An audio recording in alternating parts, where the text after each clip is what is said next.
kinachonipa faraja ni kwamba kwa maelezo sasa ya wataalamu ni kwamba maji yataanza kwenda kwa wananchi. Ukiacha ile tarehe wanayoisema, wanasema inawezekana yakaenda mapema zaidi, lakini yatakwenda kwa wananchi. Wananchi wataanza kupata huduma hii ya maji ya Ziwa Victoria kuanzia pengine tarehe 10 mwezi wa 10.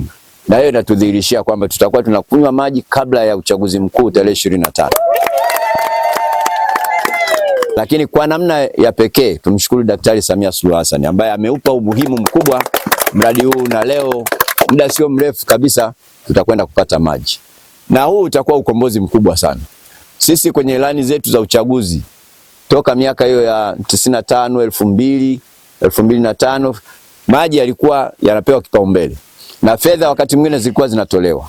Na hasa fedha zikitolewa tunahitaji maji ya pengine ya ardhini ya uchimbaji wa visima virefu. Lakini maeneo mengi sana tulikuwa tukichimba maji na fedha zinatolewa. Zikitolewa fedha kabla hata ya usambazaji, kwa maana ya uchimbaji tu wa maji, baadaye maji yanakuwa pengine hayawezi kuwa na utoshelevu wa kukamilisha mradi. Kwa hiyo tumekwenda maeneo mengi sana. Sasa ufumbuzi ukawa ni kuleta maji kutoka Ziwa Victoria. Na huu ni uthubutu mkubwa. Uthubutu huu umetusaidia kabisa kwamba tutakuwa na uhakika wa maji kwa 100%. Na chanzo hiki cha maji kikishakuja hapa, nataka niwaambie watu wa Sikonge, mtakuwa na maji ya ziada. Hamtaweza kuyamaliza maji yote.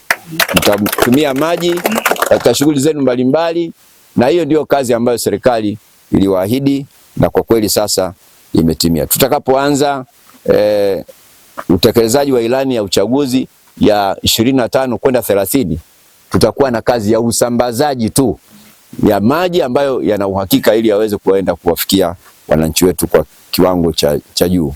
Haya ni mafanikio makubwa, na mimi niwaombe sana ndugu zangu, tuendelee kutunza miundombinu hii, tuendelee kuhakikisha tunaendelea kushirikiana na wataalamu wetu ili kuendelea kutoa ushirikiano mkubwa tuweze kuharakisha swala la upatikanaji wa maji. Tutakapokuwa tumekamilisha mradi huu, wanasiasa wote na viongozi wote lazima waweze kuwahamasisha wananchi waweze kutumia maji haya.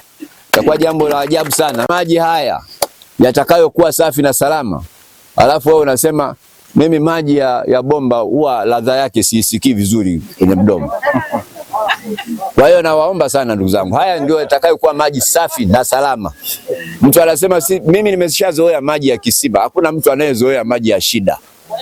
Kwa hiyo tutakwenda kuhakikisha kwamba tunajitahidi sana kukamilisha jambo hili kwa wakati. Tunategemea kwa mujibu wa mkataba utakamilika tarehe 10 mwezi wa 10 mwaka 2025. Lakini kwa kulingana na usimamizi wa karibu na wakandarasi wetu ulionao, unaweza kukamilika kabla ya muda huo kulingana na kasi tunayo.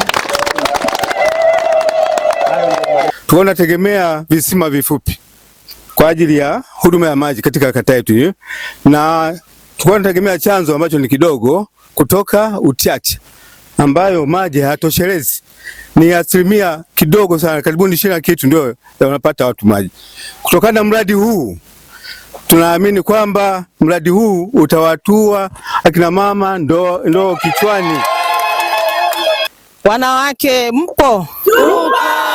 Hawa walikuwa wahanga wa muda mrefu sana kwa ajili ya maji, na sasa Samia anasema amekwenda kututua ndoo kichwani. Kwa kweli tunaahidi tutamzawadia Oktoba.